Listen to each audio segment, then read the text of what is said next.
कैलास राणा शिवचंद्र मौळी फणेंद्र माता मुकुटे झळाले कारुण्य सिंधो तुझवीर शंभो मनकोरतारी। आज परम पावन आणि पवित्र शिवपुराण शिवकथेचा चौथा दिवस। चौथ्या दिवसाची आजची सेवा आरंभ होते। परम पावन अशा शिवनामाने या कथेला सुरुवात झाली।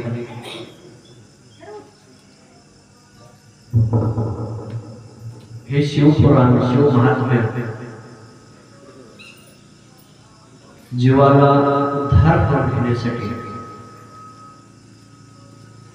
मोक्षापर्यंत जाण्यासाठी दिव्य ज्ञान प्राप्ती होण्यासाठी ह्या फळांना उपयोग पडते म्हणून आपल्या उद्यानासाठी ही परंपरा आपण गेले 3 दिवस झालं हे श्रवण करत आहात आणि आजचा हा 4था दिवस आहे. 4थ्या दिवसाची सेवा संपन्न होते.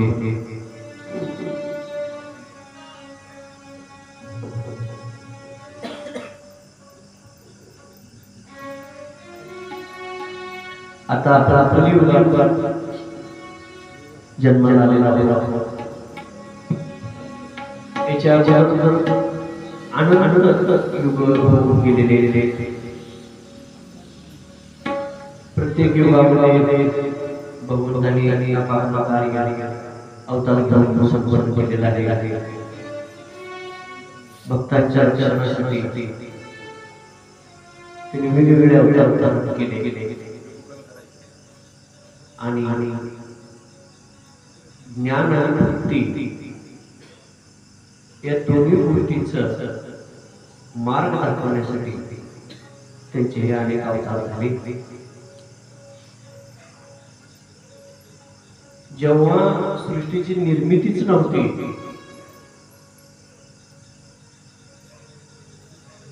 त्यावेळेला एकटंच परब्रह्म होतं आणि नंतर त्यांच्या इच्छेनुरूप माया तत्वाची निर्मिती, त्यानंतर ब्रह्म विष्णू रुद्रांची निर्मिती, पुढे नंतर सृष्टीला ब्रह्मदेवाकडून प्रारंभ. आणि ज्यावेळेस ह्या सृष्टीच्या निर्मितीला प्रारंभ झाला,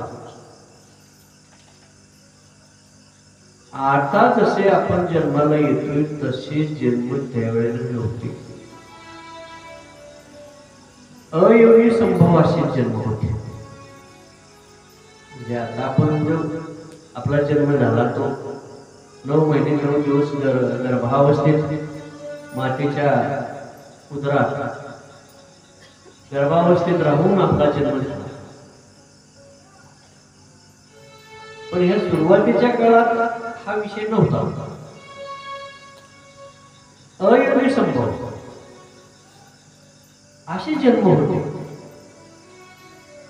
म्हणजे तिथं काय पुरुष आणि स्त्री अशी काही आवश्यकता नव्हती. आणि म्हणून ब्रह्मदेवापासून अनेक अशा वीर पुरुषांना जन्म प्राप्त झाला. त्यांच्या स्वतःच्या त्याच्यात शरीरातून त्यांच्या वेगवेगळ्या ह्याच्यातून त्यांनी स्वतः निर्माण केले. एकटे ब्रह्मदेवाने ते अयोनी संभव असे जन्म आहेत. आणि म्हणून ते सुरुवातीचे जे जन्म आहेत ते आपल्यापेक्षा निश्चितच वेगळे आहेत. त्यातून जे निर्माण झालेले जे जे काही पुरुष आणि स्त्रिया निर्माण झाले असतील त्या दिव्य अशा प्रकारचे त्यांचं स्वरूप किंवा सगळी काया त्यांची दिव्य होती. आणि मग ब्रह्मदेवापासून सप्त ऋषींची निर्मिती झाली. अनेक असे वीर निर्माण झाले. कितीतरी असे बलाढ्य वीर सुद्धा निर्माण झाले.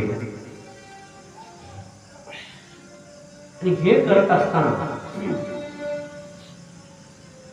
भगवंताने ज्यावेळी त्यांना आज्ञा दिली की आता पुढे सृष्टीचं कार्य हे वाढवलं पाहिजे, हे थांबवून चालत नाही. आणि त्याच्यासाठी वेग आला पाहिजे सृष्टीच्या कार्याला. सृष्टीचं कार्य वाढवण्यासाठी तो वेग आला पाहिजे. झपाट्यानं सृष्टीची वाढ झाली पाहिजे, जीवांची वाढ झाली पाहिजे. आणि एक नाही, दोन नाही, 184 योनी इतके जन्म आहेत. हे काय थोडी संख्या नाही. आणि मग त्या जीवापासून जर दुसरा जीव निर्माण व्हायचा असेल तर तो असा अयोनी संभव जीव निर्माण होऊ शकत नाही. तिथं विवाह झाल्याशिवाय दोघांचा पुढे त्यांना प्रजनन होऊ शकत नाही. पुढचं अपत्याचे ज्या गोष्टी त्या घडू शकत नाहीत. आणि म्हणून पुरुष तयार झाले, स्त्रिया तयार झाल्या, सगळी यंत्रणा तयार झाली, परंतु त्यांना त्यांच्यापासून जन्म हे योनी मधून जे जन्म आता होतात तसे जन्म होत नव्हते. त्याला काय कारण आहे? त्यांच्यात काम भावनाचं निर्माण होत नव्हते, होऊ शकत नाही. काम नव्हताच, कामाची निर्मिती झालेली नव्हती, काम जन्माला झालेला नव्हता. तर मग काम भावना कशी निर्माण होणार? पुरुष असो स्त्री असो त्यांच्यामध्ये कशी निर्माण होणार? त्यामुळे सगळे असे शुद्ध स्वरूपातील ते सगळे जन्म होते. त्याचं काय दुष्ट प्रवृत्ती किंवा इतर कुठल्या गोष्टीचा हेच नाही, प्रादुर्भाव होत नव्हता. आणि म्हणून कामाचा जन्म झालेला नव्हता, मदनाचा जन्म झालेला नव्हता, म्हणून ते कार्य सगळं ठप्प होत. आणि मग ब्रह्मदेवाने त्यांच्यापासून कामाची निर्मिती केली. कामदेव जन्माला आला. त्याला मदन असेही नाव आहे, कदर्प असेही नाव आहे, वेगवेगळी नाव आहेत. आणि तो जन्माला आला तो हा कामदेव अत्यंत तेजस्वी, अत्यंत देखणं असं स्वरूप, खूप मोठं सौंदर्य, अर्थात तो मदनाचा पुतळा. त्यामुळे तिथं अलौकिक अशा प्रकारचं सौंदर्य, त्याला तेज खूप होतं. आणि त्यामुळे त्याला बघितल्या कितीतरी जीव त्याला मोहित होत होते. असं मोहित होणारं रूप त्याचं होतं.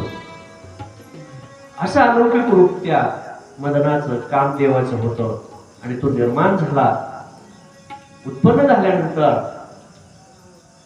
त्याने ब्रह्मदेवाला नमस्कार केला आणि त्याने सांगितलं, तुम्ही मला निर्माण केलेलं आहे, तर माझं काय काम आहे, मी काय करायचं ते सांगा.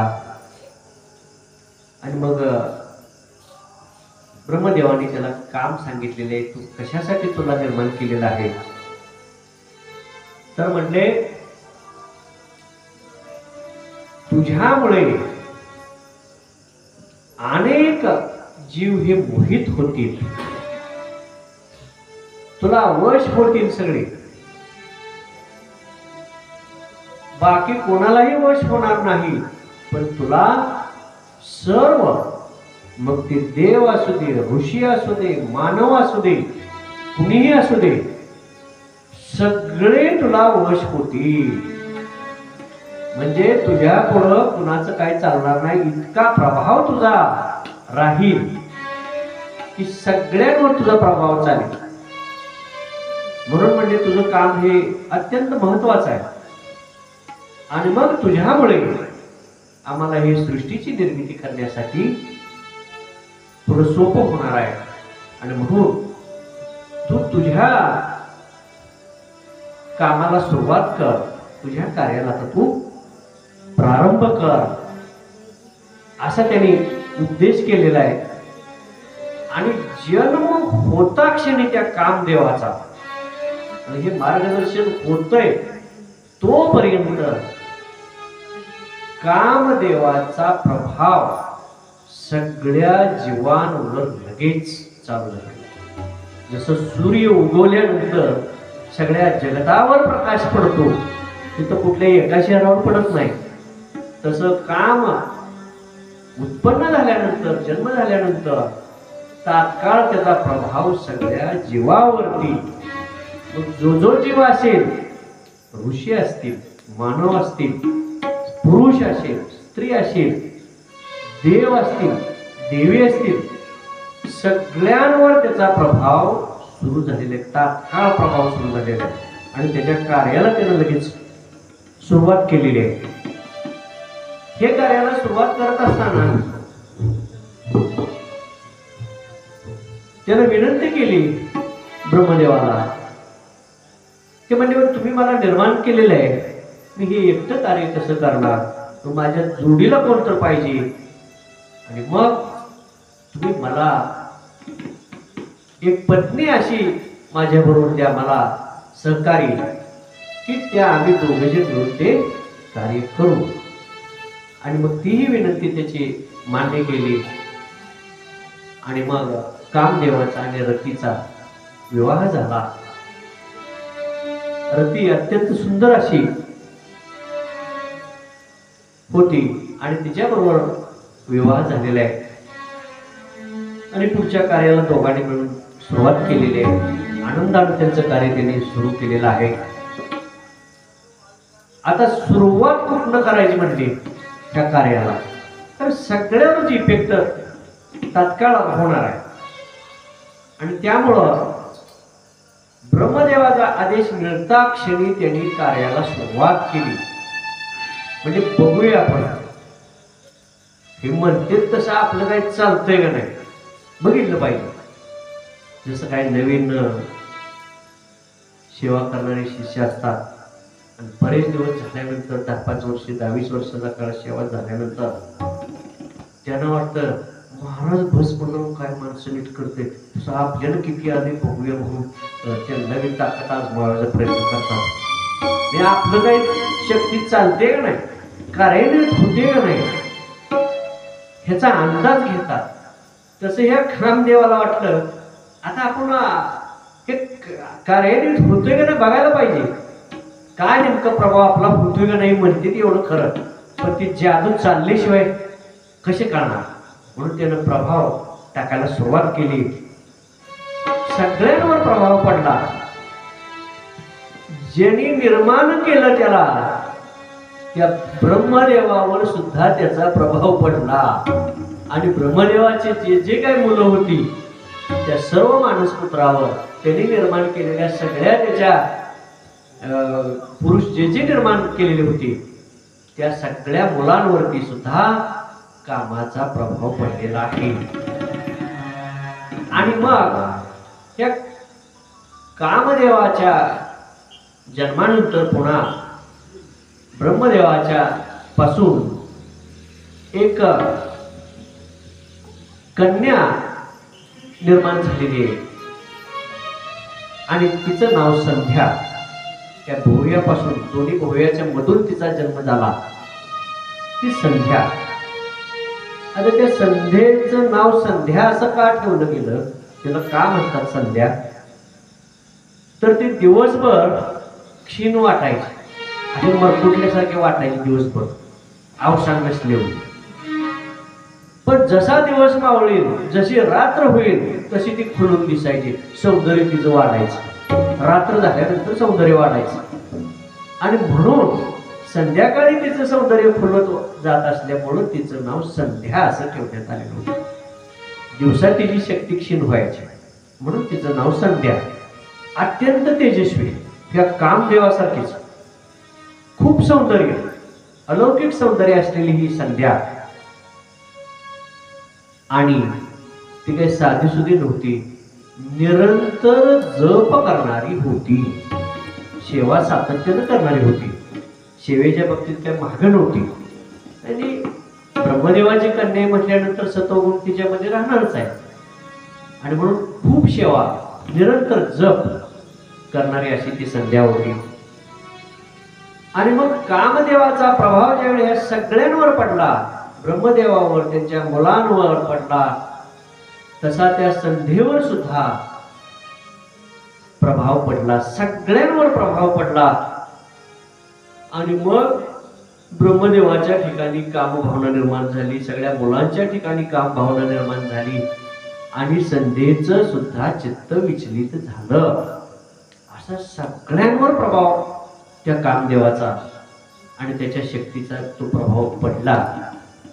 आणि मग हे सगळं दृश्य ब्रह्मदेवाने निर्माण केलेला धर्म हा सुद्धा ब्रह्मदेवाचाच मुलगा आहे.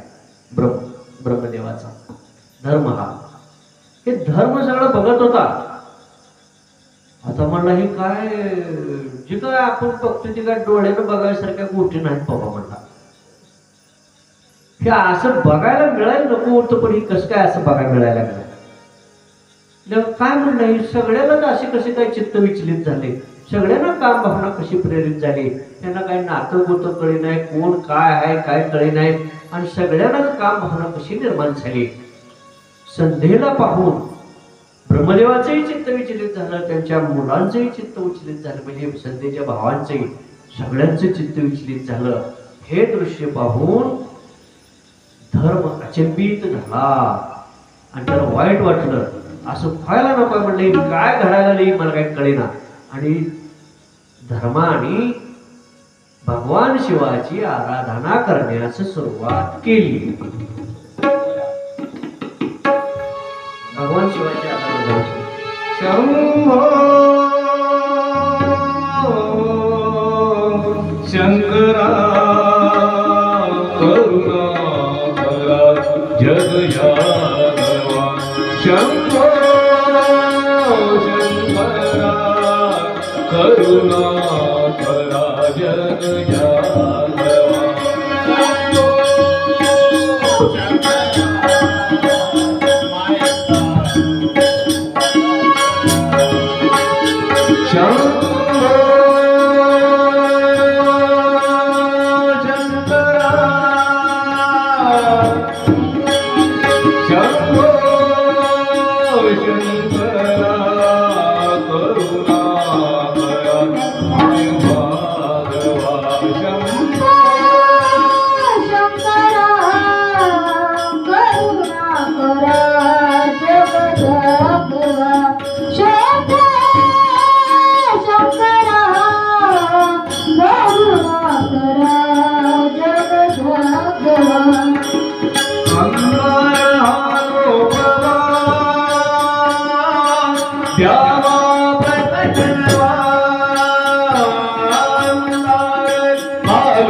निवारी शंभो सांबसला शिव हे त्रिपुरारी शंभो हे भवतारक दुःख निवारी शंभो शंभो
ती शिवशंकराची प्रार्थना धर्मानेही केली आणि आता मस्तांनी सुद्धा खूप छान प्रार्थना केली. आणि मग भगवान शंकरानं ते शिवशंकरानं विनंती केली, प्रार्थना केली की म्हणजे देवा तुम्ही आमच्यावरती कृपा करा. हे काय चाललंय, हे यातून सुटका करावी, काहीतरी मार्ग काढावा. आणि म्हणून प्रार्थना केली त्यांनी. प्रार्थना केल्यानंतर तात्काळ स्वतः शिवशंकर त्या ठिकाणी प्रगट झालेले आहेत, आलेले आहेत. आल्यानंतर त्यांनी सगळं पाहिलेलं आहे.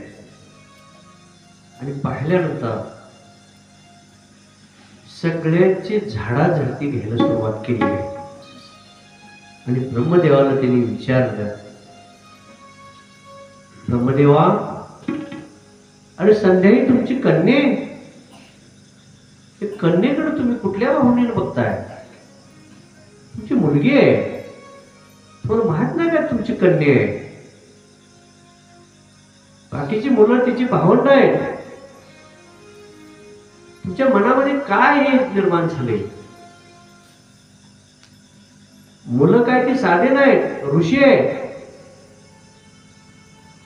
अरे तुम्ही सेवा करताय, ज्ञान आहे तुम्हाला, तुमचं चित्त कसं विचलित झालंय? आणि मग हे कसं सुचायला लागले तुम्हाला? असं हे बुद्धिभेद का झालाय? खूप मोठी कान उघडली त्यांनी केलेले आहे. आणि अशा माणसांचं मला तोंड सुद्धा पाहावं वाटत नाही, असं इतकं निष्ठुरपणाने ते बोलू लागले. सगळ्यांनी माना खाली घातलेले, त्यांच्या लक्षात आलेल्या सगळ्या गोष्टी. आणि या घटनेमुळं ब्रह्मदेवाला त्यांनी शाप दिला भगवान शिवशंकरांचा, की म्हणजे ह्या कृत्याबद्दल तुमचे जगात कोणीही मंदिर बांधणार नाही, तुमचा उत्सव कोणी करणार नाही. आणि म्हणून या पुढच्या काळात हे तुमचं कुणीही नाव घेणार नाही, त्या लायकीचे तुम्ही राहिलेले नाही. आणि असं खूप मोठी शापमोहनी त्यांनी सोडलेली आहे. सगळेजण भयभीत झालेले आहेत की आता जर ब्रह्मदेवाचंच कार्य थांबलं तर पुढचं सृष्टीचं कार्य कसं घडणार? म्हणून पुन्हा सगळ्या देवदेवतांनी विनंती केली आहे की देवा, हा तुमचाच मुलगा आहे ब्रह्मदेव, दया करा आणि हे कार्य बंद पाडू नका. ब्रह्मदेव सुद्धा त्या ठिकाणी खजील होऊन माफी मागायला लागलेला आहे. हे काय घडलं, कसं घडलं, आम्हालाच काय कळे नाही असं म्हटला. आणि झालेल्या चुकीबद्दल ते सगळे क्षमा मागू लागले. आणि देवांच्या सगळ्यांच्या विनंतीवरून म्हणजे असू द्या, माफ करा. आणि श्रीहरीने त्या ठिकाणी भूमिका घेतली की म्हणजे भगवंता असू द्या, झालेल्या प्रमाणाबद्दल त्यांना माफ करा. नाही म्हणजे हा माफ करण्यासारखा विषय नाही, त्यामुळे कसा माफ करायचा? आणि मग ह्यानं काय तर शिक्षा घडली पाहिजे. म्हणजे काय शिक्षा द्यायची? मग त्यांनी शिक्षा सुनावली की म्हणजे ठीक आहे, तुम्ही म्हणताय तर मी माफ करतो, पण एक छोटीशी तरी शिक्षा ह्याला देऊ. मग काय शिक्षा द्यायची? तर ब्रह्मदेवाला सांगितलं, तुम्ही इथून फिरत फिरत जायचं आणि डोक्यावर हात ठेवायचे, नमस्कार असं हात जोडायचा डोक्यावर, डोक्यावरती हात जोडून तुम्ही जायचं. तुम्हाला माणसं गाठ पडल्यावर विचारणार, अहो काय असं करणार, काय झाले काय? तुम्ही हा वृत्तांत घडलेला सांगायचा. हे असं का करून चाललोय, मी चुकलो आपण म्हणत आहे का? हे बाबा आमचं चुकलं म्हणत नाही, हात जोडतो तसं ते असं तुम्ही हात जोडून टाकुऱ्यावर जायचं आणि जे गाठ पडेल त्याने विचारलेलं हे असं का करायला, काय झालंय, हे असाच झाले म्हणून असं बाबा मला माफ करा म्हणून पुढे जायचं. असं का करायचं, का करायचं, तर झालेल्या अपराधाचं, झालेल्या पापाचं मार्जन होण्यासाठी, ते झालेलं पाप फिटायसाठी. आणि जेवढे जास्त लोक तुला भेटतील तस तसं तुझं हे पाप लवकर फिटत जाईल म्हणजे. आणि मग शेवटी ते पाप सगळं संपून जाईल. मग पुन्हा काय हात जोडायची गरज नाही. ती फिटूस तर म्हणली तेवढी हात जोडत फिरत जावं लागला. आता ब्रह्मदेवाला ही क्षमा करायला तयार नाही, तुमची आमची काय गत होणार. हे आपण किती सामान्य जीव आहोत, आपली बुद्धी किती अल्पबुद्धी, अल्पज्ञान, सगळ्या आयुष्य अल्प, सगळ्या गोष्टी अल्प, तरी सुद्धा आपण काय गोष्टीचा विचार करत नाही. आणि मग ते सगळी शिक्षा वगैरे खूप ब्रह्मदेव पुन्हा परत आलेले, त्यांचं कार्य सुरू झालेलं आहे. आणि मग संध्येला या गोष्टीचं दुःख वाटायला लागलं आहे. काय दुःख वाटायला लागलेलं आहे की म्हणले असं घडायला नको होतं, असं घडलं कसं, की माझ्या वडिलांच्याही मनात अशी भावना निर्माण व्हावी, भावांच्या मनात माझ्याबद्दल अशी भावना निर्माण व्हावी, आणि माझंही चित्त विचलित व्हावं, आणि मग ह्या माझ्या देहाचा जगून तर काय उपयोग आहे. असा प्रमाद घडलाय की तो अक्षम्य गोष्ट आहे. आणि त्या पद्धतीला अत्यंत दुःख वाटायला लागलंय की ब्रह्मदेवापासून आपण निर्माण झालेलो आहोत, पण ह्या शरीराचा काहीही उपयोग नाही म्हटले. हे शरीर काय उपयोगाचं आहे म्हटले. असा अपराध घडायला नको होता. आता हे का घडलं असं त्याचं चिंतन केलेलं आहे संध्येनं. एक गोष्ट तुम्हाला सांगतोय, जेवढ्या काय देवांच्या पत्नी झाल्या, देवांच्या पत्नी किंवा ज्या ज्या स्त्रिया जन्माला आल्या, त्या सगळ्यामध्ये श्रेष्ठ अशी पतिव्रता ही संध्या आहे. हिच्या एवढी सेवा कोणत्याही देवाच्या पत्नीने केलेली नाही किंवा जगतातील कोणत्याही स्त्रीने केलेली नाही. इतकी सेवा हिची घडलेली आहे, ते अजून पुढे तुम्हाला आख्यानामध्ये ते करणार आहे. अशी हे अलौकिक अशी ही संध्या आहे की तिचं चरित्र वर्णन केल्याशिवाय शिवपुराण पूर्णच होऊ शकत नाही, किंबहुना ते अधूर राहू शकेल. म्हणून आपण आज संध्येचं हे सगळं चरित्र कथन आपण आज घेतलेलं आहे. आणि तिला खूप दुःख झालं. निरंतर जप करणारी, सेवा करणारी ही संध्या आहे. आणि मग तिने विचार केलाय असं का घडलंय. एका गोष्टीमुळे घडलंय म्हटले. कोणत्या गोष्टीमुळे. आता तुमचे आमचे जन्म कसे होतात, 9 महिने 9 दिवस गर्भामध्ये राहिल्यानंतर पुन्हा आपला जन्म होतोय. पण जन्म झाल्या झाल्या आपण पाळण्यात असतोय. तेवढं काय बोलता येतंय का, तेवढं कळतंय का, तेवढं बुद्धितत्व चालतंय का, कोण आहे काय ओळखता येतंय का, नाही. मी तेवढं काम भावना आहे का, नाही. काम भावना त्यावेळेला नाही शिशु अवस्थेमध्ये. पण ही अयोनी संभव जे जन्म होते ते अशी शिशु स्वरूपात नव्हते होत पहिल्यांदा. ते डायरेक्ट असं कुमार अवस्थेतले जन्म असायचे. शिशु अवस्था नव्हती. लहान बाळाचं अशी पाळण्यात घालायच्या बाळाची अशी अवस्था नव्हती. डायरेक्ट कुमार अवस्थेतले प्रगट व्हायचे. डायरेक्ट मोठं वय असायचं. आणि त्यामुळं जन्म झाल्या झाल्या ती काम भावना निर्माण व्हायची. त्या म्हणजे हे असं व्हायला नको म्हटलं. असं व्हायला नको. ह्याचे टप्पे पाहिजे. आणि हे जन्म झाल्या झाल्या लगेचच काम भावना, हे जगत कसं चालणार. मग हे थांबलं पाहिजे. ह्याच्यात काहीतरी बदल घडला पाहिजे. आणि तो बदल घडवण्यासाठी मी भगवंताची सेवा करण्यासाठी, तपश्चर्या करण्यासाठी जाणार. कोणासाठी? बघा, विचार करा. जगताच्या कल्याणासाठी, तुमच्या आमच्या कल्याणासाठी. नाहीतर तुम्ही आम्ही डायरेक्ट 17-18 वर्षाचे जन्माला आलो असतो आणि मग पुन्हा इथं ज्या चुका घडलेल्या आहेत त्याच चुका पुढं समोर आल्या असत्या. हा विचार संध्येनं त्यावेळेला केलाय. त्याला कितीतरी युग होऊन गेलेले त्या गोष्टीला, खूप युग होऊन गेलेले, हजारो युगांचा तो काळ होऊन गेला असेल. त्यावेळेस तिनं हा विचार केलाय की ह्याच्यात बदल घडला पाहिजे.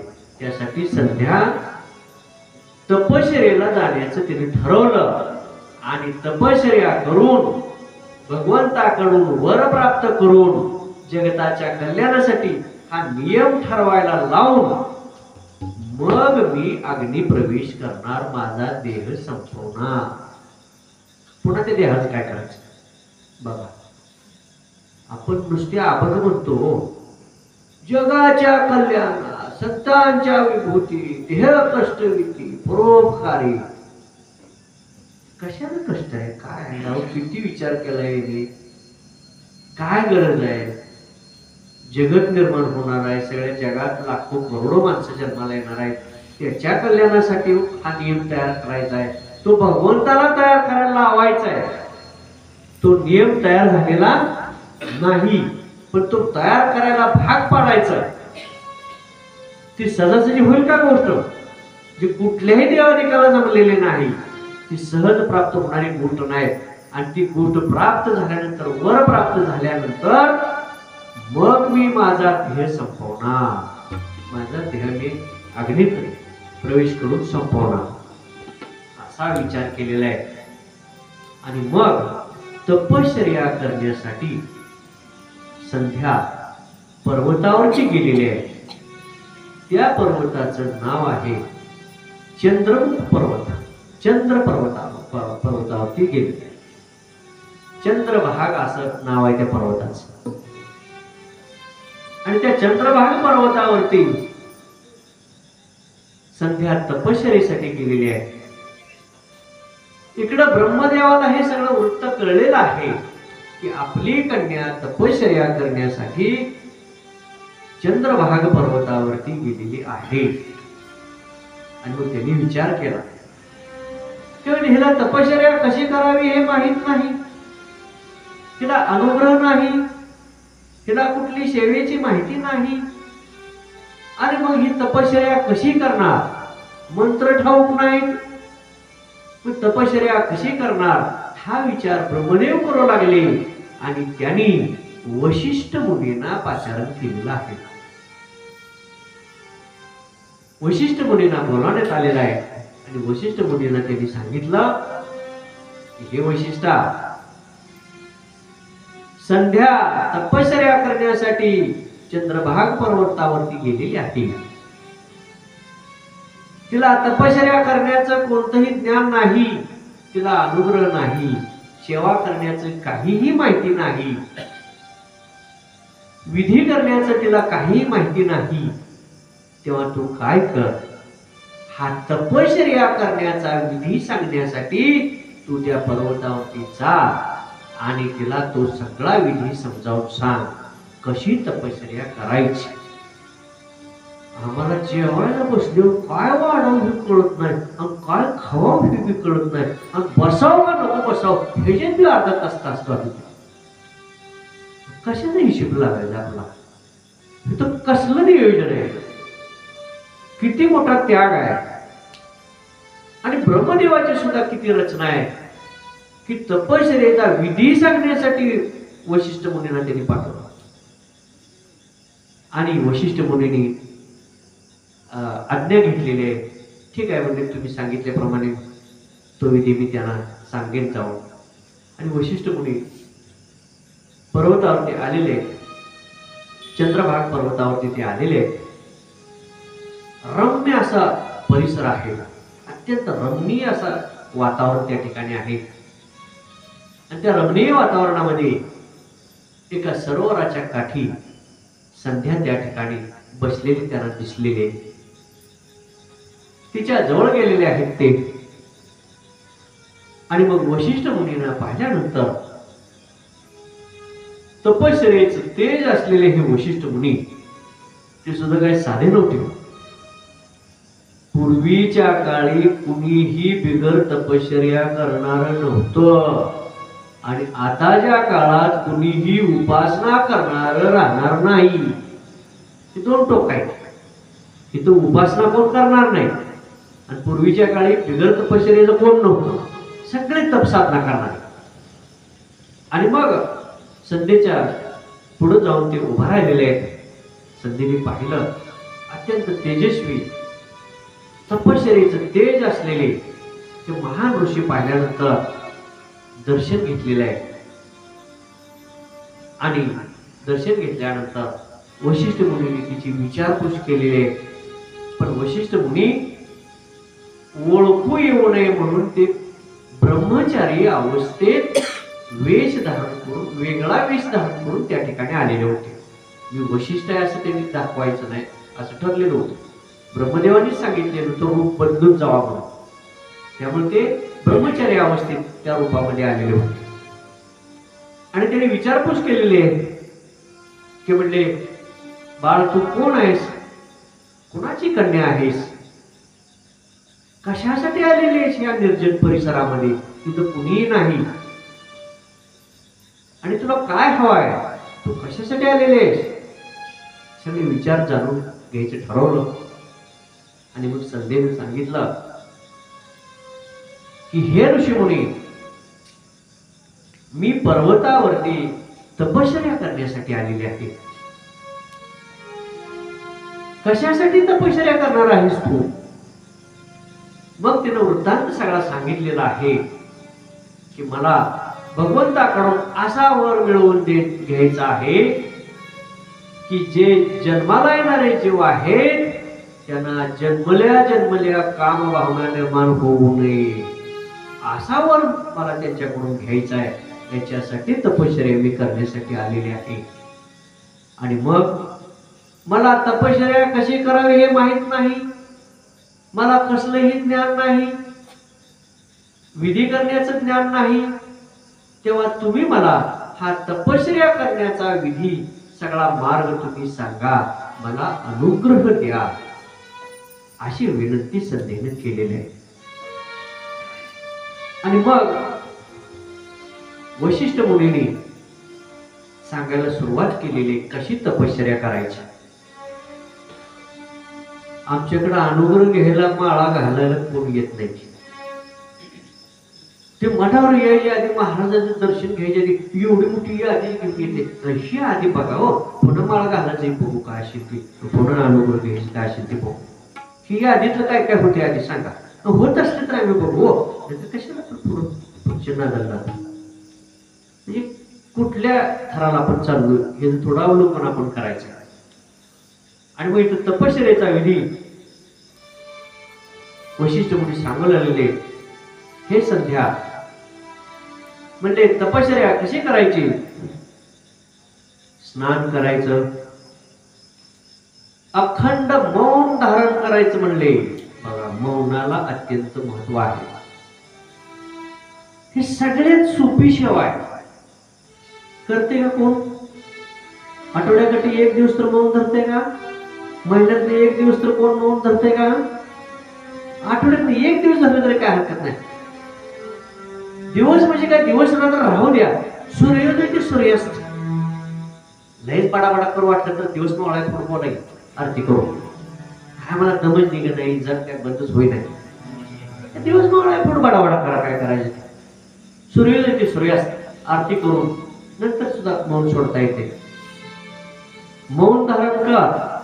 मौनाला अत्यंत महत्व आहे, अत्यंत. म्हणजे त्याचं वर्णन करता येत नाही, इतकं महत्व मौन साधलेलं आहे. मौन धारण कर, स्नान कर. तर स्नान 3 प्रकारचे स्नान असतात. पहाटेचं प्रातः स्नान, मध्यान्ह स्नान आणि संध्या स्नान, 3 प्रकारचे स्नान असतात. स्नान करायला सांगितलं, मौन धरायला सांगितलं. निरंतर जप करायचा. काय करायचा. निरंतर जप करायचा. बर, ठीक आहे. खायचं काय?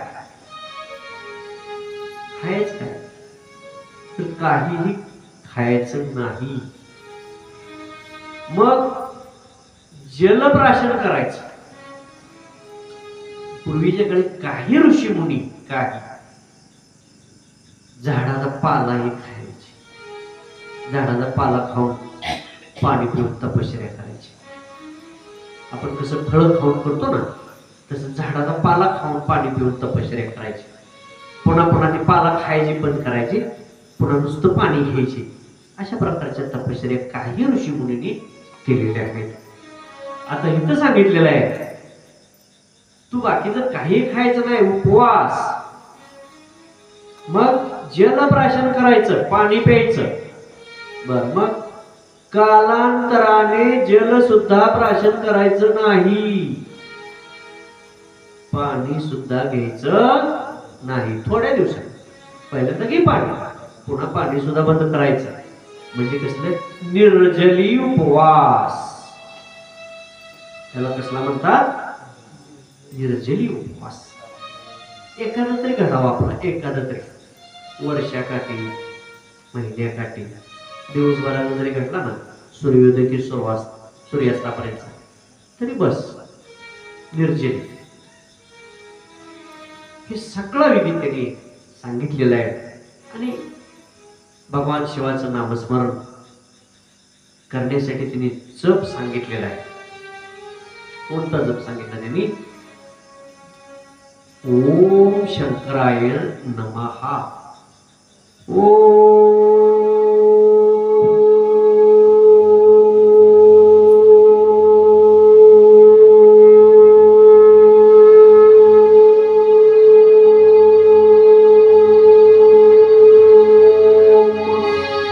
शंकराय नमः.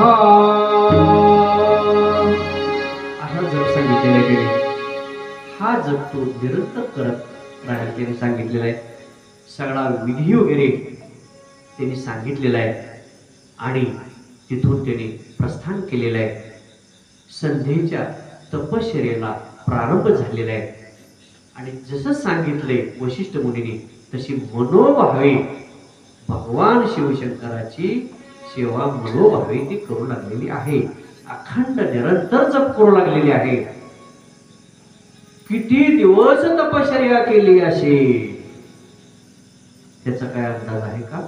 किती वर्ष, किती दिवस? दिवस नाही, वर्षे नाही, युग युग युग, 4 युगे, 4 युगापर्यंत तपश्चर्या केली त्यांनी. युगे युगे तपश्चर्या केली. आपण उगे उगे तपश्चर्या करतो. उगे उगे त्यांचे युगे युगे फरक काय? थोडं अक्षरात एक तिकडून होतो. बरोबर 4 युगापर्यंत तपश्चर्या. एक युग हजारो वर्षाचा असतो. एक युग काय बार काय का? हजारो वर्षाचे एक युग असतं. 4 युगापर्यंत संध्येनं निर्जली उपवास करून तपश्चर्या केलेली आहे. किती तपश्चर्याचं सामर्थ्य वाढलं असेल याचा विचार करा. आता देवाला जागा सोडणं भाग आहे का नाही? भक्ताला जायची काय गरज नाही का देवाकडे? ठाईच दोन्ही चित्त राहिलो निवांत, काय गरज आहे का कुठं जायचं? आपल्याला काय, आपला दमच निघत ना. नाना तीर्थे भ्रमे तरी चित्त नाही नामे तरी ते व्यर्थ. आज कुठे गेलाय? आमुष्याला. उद्या कुठे गेलाय? पौर्णिमेला. तिसऱ्या दिवशी कुठे गेलाय? पुन्हा जागरण कुठं आहे? चौथ्या दिवशी कुठे? चौथं पाचवं काय आहे? अनंत गोष्टी. एक नाही, एक तत्व नाम दृढ धरी मना हरीशी करुणा येईल तुझी. हे दृढता नाही. आणि मग ही तपश्चर्या 4 युगापर्यंत तिची चाललेली आहे. भगवान शंकराने शिवशंभोनी ही तपश्चर्या पाहिल्यानंतर त्यांनी संध्येला दर्शन द्यायचं ठरवलेलं आहे.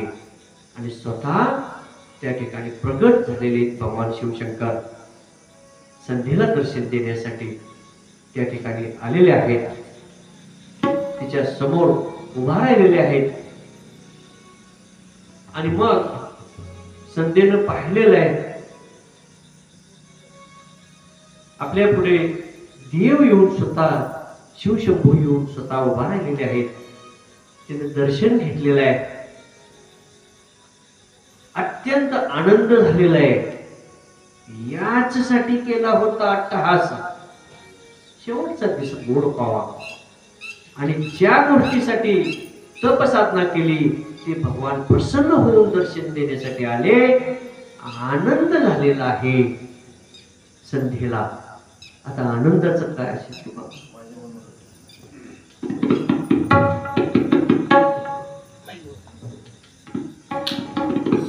आनंदी आनंद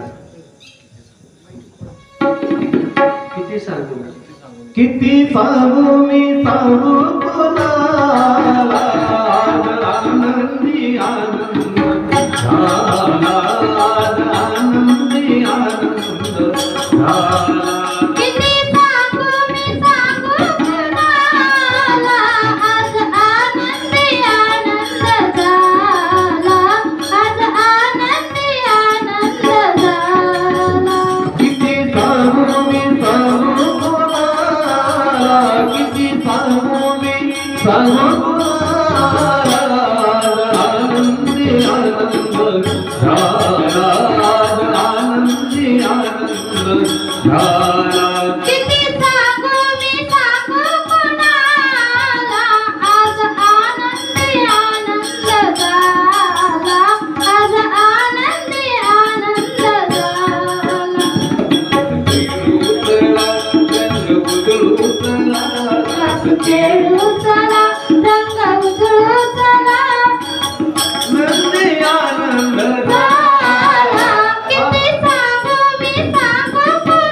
नुसता आनंद नव्हता.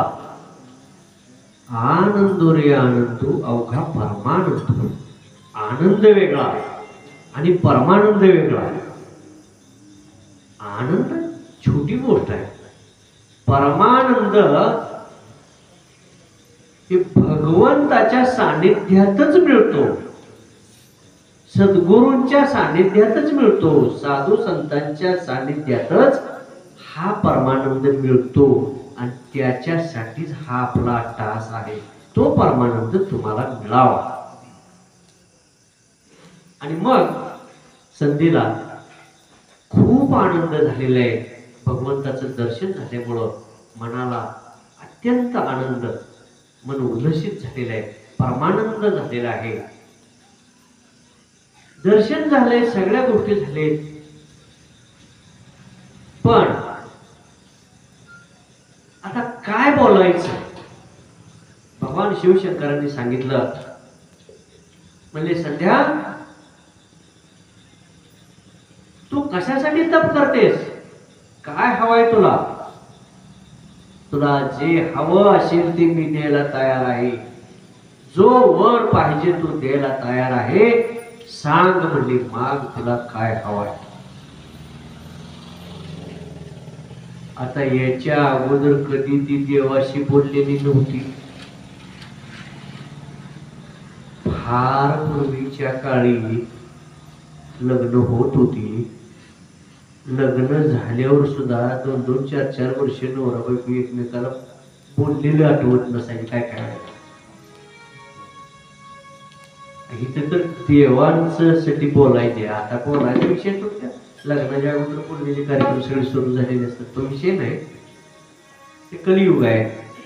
त्या युगामध्ये फरक होत चाललेले. तिथे तर स्वतः भगवंत प्रकट झालेले. काय बोलावं. आपल्यासारखा अर्धाशा नसता तर नको तो काय जर बडा बडा बडा बडा करत बसलं असते.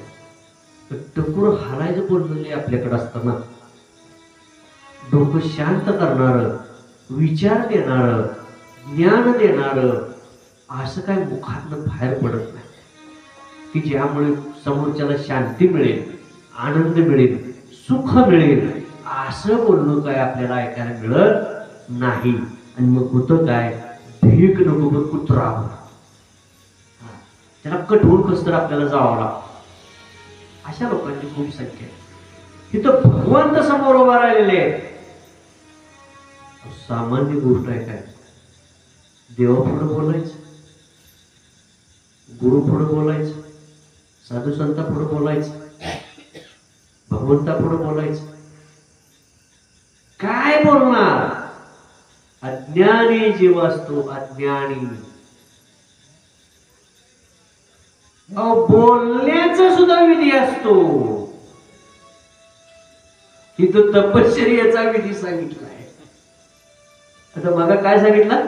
तपश्चर्याचा विधी सांगितला. बोलण्याचा सुद्धा विधी असतो. कसं बोलायचंय, काय बोलायचंय,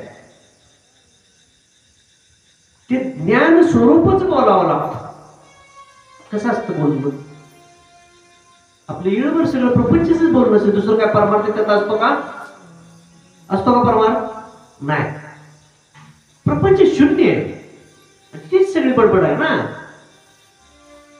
भगवंताचं आहे का काय? नाही. बोलणं कसं पाहिजे?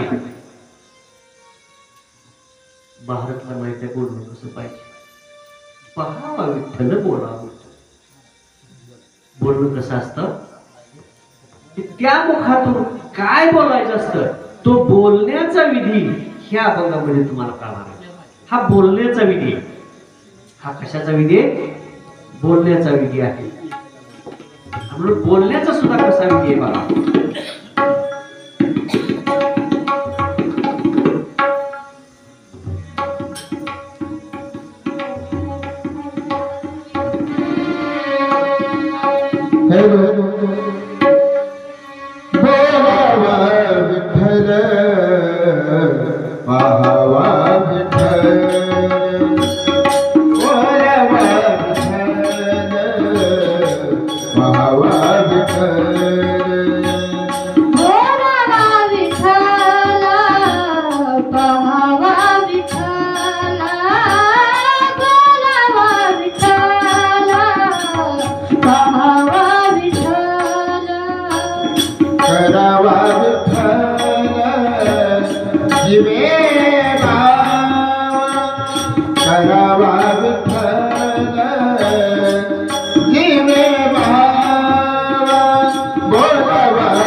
विठ्ठल तुका माने भरला विठ्ठल काम कृत केले काम कृत केले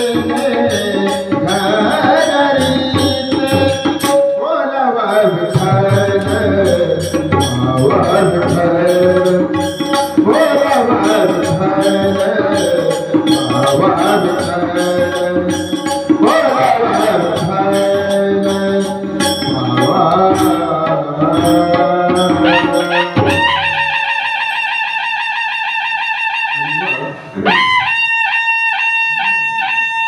हा बोलण्याचा विधी आहे. काय बोलावं. नारद मुनी तिन्ही तळामध्ये फिरत होते. स्वर्ग मृत्यू पाताळ अखंड काय बोलत होते. नारायण नारायण नारायण. दुसरं काय बोलत होते का. त्यांचा नामाचा विधी आहे. कशाचा विधी आहे. नामाचा विधी आहे. अखंड निरंतर नाम जपाचा विधी आहे. त्यांचं सोडून द्या. लय लांबच्या गोष्टी आहेत. तुम्ही आम्ही नारदाला बघितलेलं नाही. गोपाळपूरला जनाबाई तर आपल्या जवळच कोण केली. विठ्ठलाची किती आवडीनं भक्ती केली. तिच्या गौऱ्यातून विठ्ठल विठ्ठल नामस्मरण ऐकू येत होतं. गौरी अशी कानाला लावली विठ्ठल विठ्ठल नामस्मरण ऐकू यायचं. तिचा बोलण्याचा विधी काय असेल. विठ्ठल. तिच्या बोलण्याचा विधी काय असेल. विठ्ठल. राजा जनाबाईच्या बाजूला घ्या. सावता महाराज आरणला. काय विधी त्यांचा. काय कामधंदा करत होती का. तुम्हीच कामधंदा करता का. का त्यांना बागायत नाही शेती नाही का प्रपंच नाही मुलबाळ नाही. कांदा मुळा भाजी अवघी मिठाई माझी. बोलण्याचा विधी आहे. हा कशाचा विधी आहे. बोलण्याचा. तुम्ही बोलण्याचा विधी तुमचा काम धंदा करताना करा. खाता जीविता अथवा अनंत उद्योग करिता हरिनाम सांडू नये. बैठक बैठक म्हणायला. आता ही बैठक आहे. कशाला बैठक आहे. ह्याला बैठक म्हणते. रामदास स्वामींनी सांगितलं. हे वर्म कळलं पाहिजे ना. हे बोलण्याचे विधी. आणि म्हणून सर्व प्रकारचे विधी आहेत. आपल्याला त्या तिथपर्यंत जाता येणार नाही कारण खूप गोष्टी आहेत. कमी वेळेत आपल्याला सगळ्या गोष्टी बघायचे. सगळं विधी सांगून सगळं 4 युगापर्यंत ती तप साधना पूर्ण होऊन भगवान शंकरांनी दर्शन दिलं. शिवशंभूनी दर्शन दिलं. तिला काय बोलावे कळेना. ती म्हणजे वर माग. काय पाहिजे तो वर माग. तुला मी द्यायला तयार आहे. काय माग काय बोलावं तिला कळेना. का असं का व्हावं. आपण कधीच बोललेलो नाही. जर आपलं काही चुकलं बिकलं तर काय करायचं. देवाला बोलायला एवढी ती भीती आहे.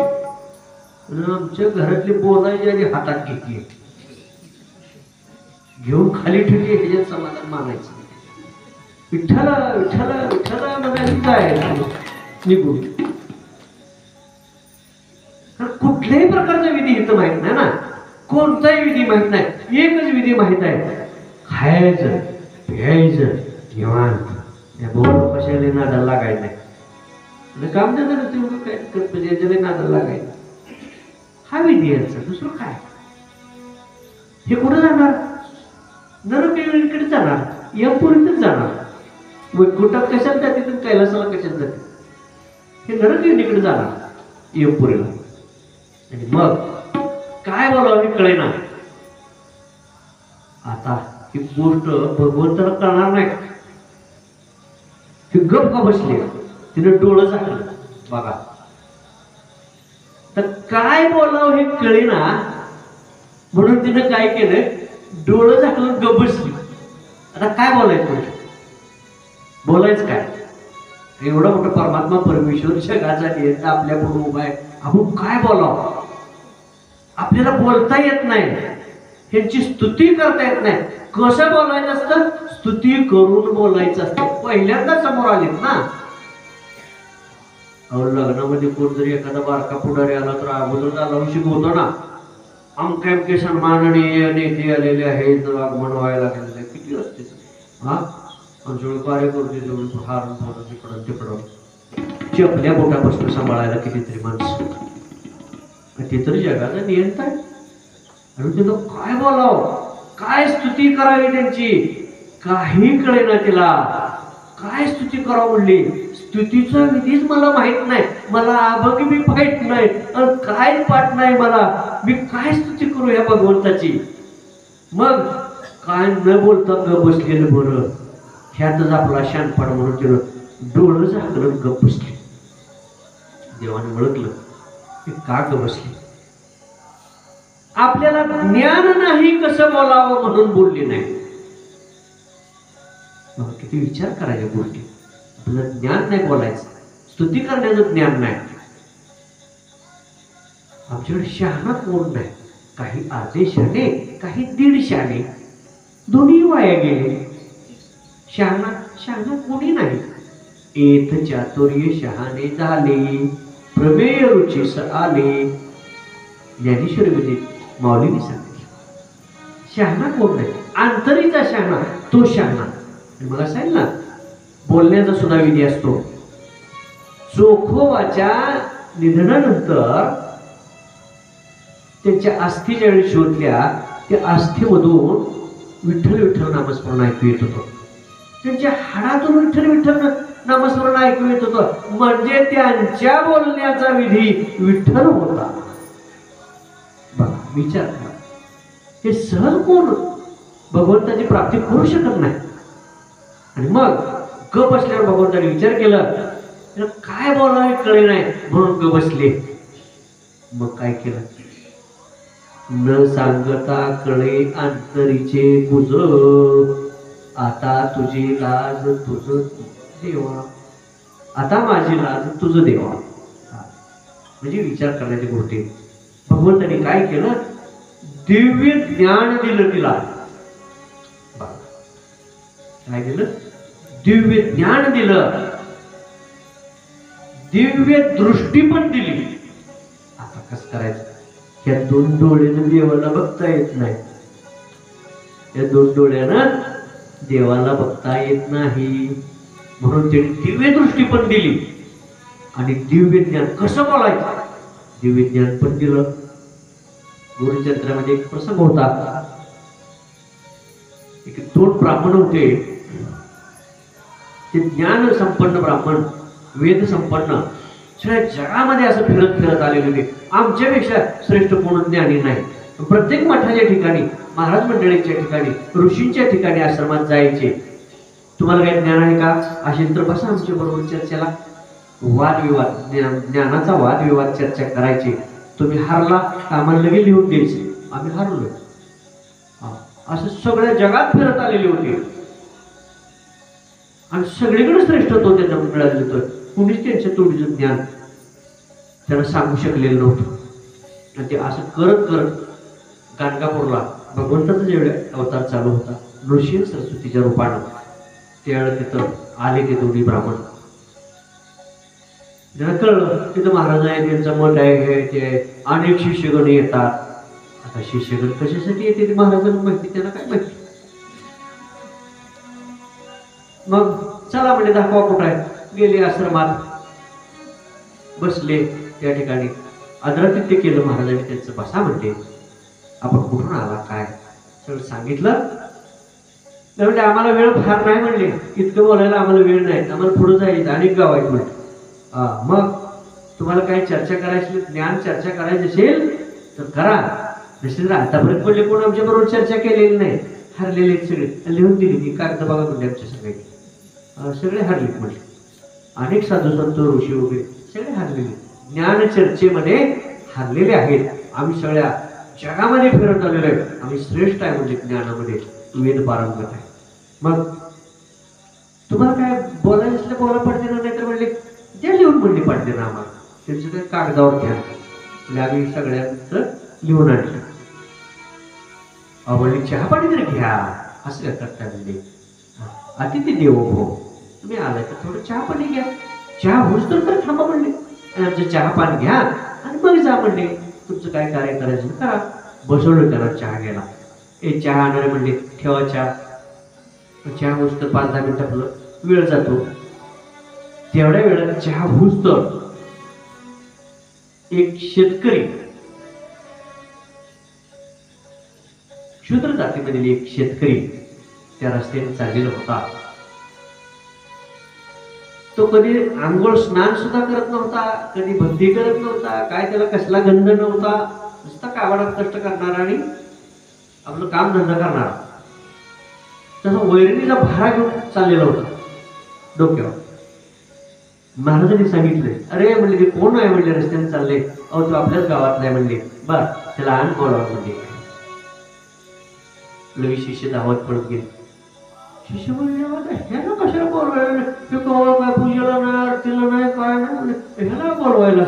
हा आम्ही इथं किती जण आहे पटवळून बसली म्हणते, ह्याला अजून बोलून काय करायचं, म्हणजे मी वैरण घेऊन चाललोय बारा, ह्याला बोलून काय करायचं, आम्ही किती तर पारंगत आहे, ह्याला का बोलून कर.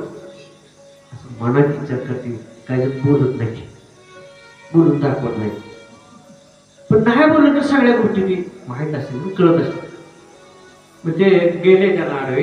अहो थांबा म्हणले. म्हणजे काय, महाराजांनी बोलले म्हणजे सर तिकडे पंचिते म्हणले, म्हणजे महाराजांनी मला कशाला बोललो म्हणजे, मी काय केलं म्हणजे, अहो मी तुमच्या मठाकडे कवा नाही, कधी येत नाही, जात नाही, मला कशाला बोललो आणि मी काय काम करणार आहे तुमचं, आणि आम्हाला काय माहित नाही. महाराजांनी बोलले चला. वैरणीचा भारा टाकला, त्याला घेऊन आले. कपडे सुद्धा अंगावर त्याचे नीट नाही आले त्याला घेऊन. हा 17ची टाका म्हणले. तुमची म्हणजे काय पाहू नाही काय 17ची टाका ही करा. काय जण आमच्याबद्दल सुद्धा रागायला, काय कुणाला चहा पाहिजे हे आणा ते आणून काय नाही, हे उघडबस करायची काय. पण सांगा का बसायचं, आणते म्हणजे 17ची टाका. बसली 17ची बसा म्हणले. ते म्हणतो मला अजून काय काढले हे काय कळे ना बाबा म्हटला. माझ्या हातलं काय मला पण घडली का काय, हा मला काय विचारायला हे कशासाठी बोलवले काय विचार करायला. चहा पाणी वगैरे तोवर झालं. सांगितलं त्या ब्राह्मणांना महाराजांनी. अहो म्हणले तुम्ही काय म्हणतो, अहो आम्हाला वेळ नाही, खूप वेळ झालाय, चला करा चर्चा म्हणले. ज्ञानाची चर्चा करायची का नाही तर लिहून द्या. मला काय येते म्हणले. मग एवढा वेळ कशाला म्हणजे, आधीच आम्हाला सांगायला नाही का चहा पाणी घ्यायला आम्हाला वेळ आहे म्हणजे, आम्ही गेलो असतो तसं निघून म्हणते. त्या चहा घ्यायला तुमच्या मठात आलो का आम्ही. मग ज्ञानाची चर्चा आहे तुम्हाला होत लिहून द्यायची लगे म्हणली. खर खर खर 2 वळी. तो आम्ही हरलो, ते जिंकले, जाऊ पुढं. 2 वळीची गोष्ट म्हणली. तुम्ही एवढा टाइम आमचा घालला म्हणली, आम्हाला काही एक मठ आहे का म्हणते, एक गाव आहे का एवढा वेळ तुम्ही घालला. म्हणजे असा करताय, चर्चाच करायसाठी तुम्हाला थांबवले म्हणून, आणि करायची चर्चा म्हणते. माझे शेत मग ह्या माणसाबरोबर चर्चा वैरण घेऊन चाललाय म्हणली, ह्याला बोलवून आणून 17ची बसवून आहे. आता ही चर्चा आमच्या जर करायला मोठं मोठं कडे म्हणले की ती महाराज असं पट पडलेलं सगळं लुंग्या भगवीत लुंग्या चुंग्या सगळ्या पुंग्या बंद पडल्या म्हणजे आमच्या पुढं. अरे हेचा काय पाठ चाललाय, मनातल्या मनात विचार करायला. पहिल्या चरणातच गडी आवड झाला पाहिजे म्हणते, दुसऱ्या चरणाबद्दल नको. पण असं नाही म्हणले, ते तर ते म्हणले आम्हाला काय कोणी काय ज्ञान सांगेल चर्चा करा. महाराजांनी त्याला बोलवलं जवळ. वडला पट्टा, बस माझा पट्टा वडला, डोक्यावर हात ठेवला. कृपा दृष्टीने हाडले आपल्या पदी बैसविले. नुसता हात ठेवूच तर दाखवायचा, काय प्रगट व्हायचे होते. आईला शिरवून पडलेली होती, नुसता स्पर्शच झालाय आणि त्याचा पदस्पर्शच झाला ना. उतार होऊन बसली. आता हे तर ह्याला काय वेळ लागायचा. पट्टा वाढला ना, हात डोक्यावर ठेवला, त्याला दिव्य ज्ञानच देऊन टाकलं ना कोणी लगेच, तात्काळ लगेच दिव्य ज्ञान. आले देवाजीच्या मना तिथे कोणाचे चालेना. सगळ्याच्या बाबतीत असं घडतं, आमच्या बाबतीत असं घडत नाही. आमची सेवा लय झाली हो, लय झाली. चंद्रभागेला महापूर आला तुमच्या सेवेचा, ते व्हायलाच पाहिजे ना उद्धार तुमचा, काय होऊ नये. अहो महाराज लोकांना उद्धार होईना, मठ बंद पडली आणि तुमचं काय नाही, जनता घेऊन बसलाय. सगळं बंद पडाय मार्गावर, सगळं भजनं बंद पडायच्या मार्गावर आहेत, मठ बंद पडायच्या मार्गावर आहेत, सगळं सगळं का मोकळा भाज्याला यायला आवडतो. मोकळा अमुक आरतीला चालली, जावा बाबा रातचं बॅटरी घेऊन जावा, कोण नव्हतं. ते मोकळा भाज्याला आवडायला लागले आता सगळ्या. चिखला ना रंग्यात राहणार वनात कुठेही जाते, भजन ऐकायला कोणी येणार नाही. ते म्हणणाऱ्याने तेवढेच ऐकत बसेल. हा तेवढंच त्यांची तृप्ती करून घ्यायची. आणि मग करा म्हणले चर्चा सुरुवात. आता चर्चा सुरुवात करा म्हणल्यानंतर सुरुवात केली चर्चा. ज्यावेळी महाराजांनी त्याला भस्म लावला, त्यावेळेला भस्म लावल्यानंतर त्याच्या पुढं अशा भस्माच्या रेगा वाटल्या. रेगा एक रेग ओढली, बघ म्हणली ही रेष, एक रेग ओढली एका जन्माचं ज्ञान मिळायचं, दुसरी रेग ओढली दुसऱ्या जन्माचं ज्ञान, अशा 7 रेगा ओढल्या आणि 7 जन्माचं ज्ञान त्याला दिलं. 7 जन्माचं ज्ञान त्या माणसाला दिलं.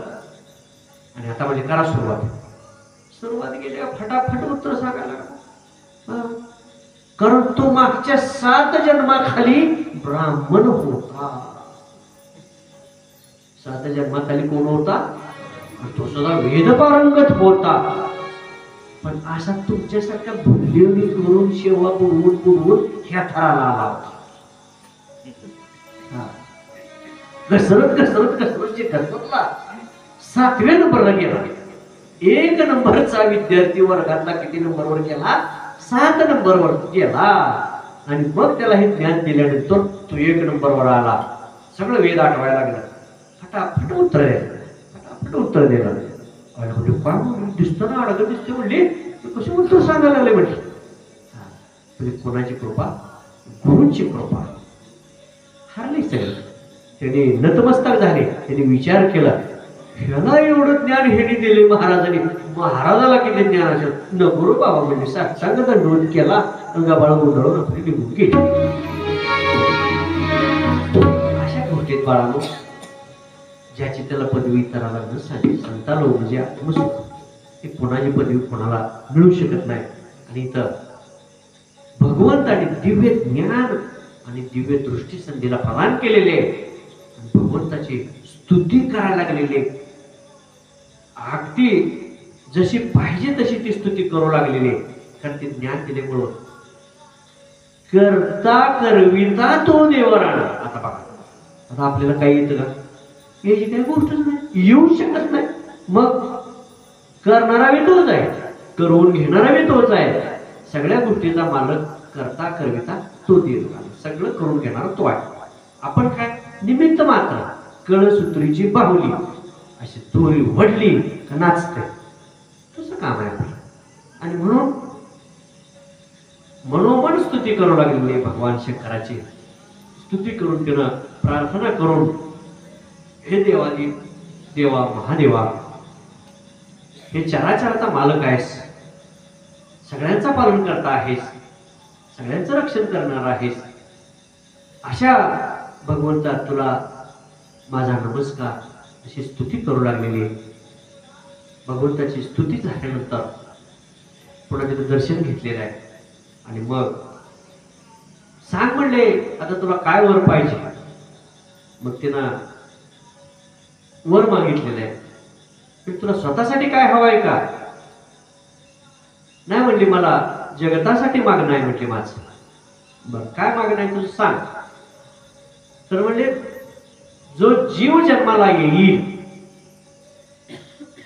त्या जीवाला जन्म होता क्षणी कामभावना होऊ नये, अशी योजना या पुढच्या काळामध्ये करा म्हटले, नाहीतर अनर्थ घडेल.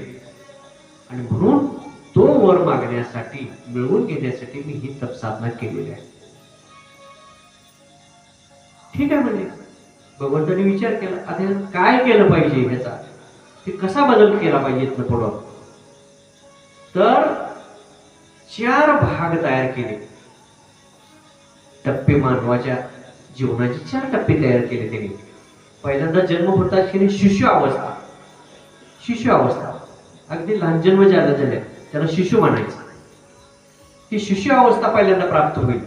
शिशु अवस्थेतनं पुन्हा काही वर्ष झाल्यानंतर तो कुमार अवस्थेत जाईल. शिशु अवस्थेतून दुसरी अवस्था कुमार अवस्था. कुमार अवस्थेतून काही वर्ष झाल्यानंतर मग तारुण्य अवस्था त्याला येईल.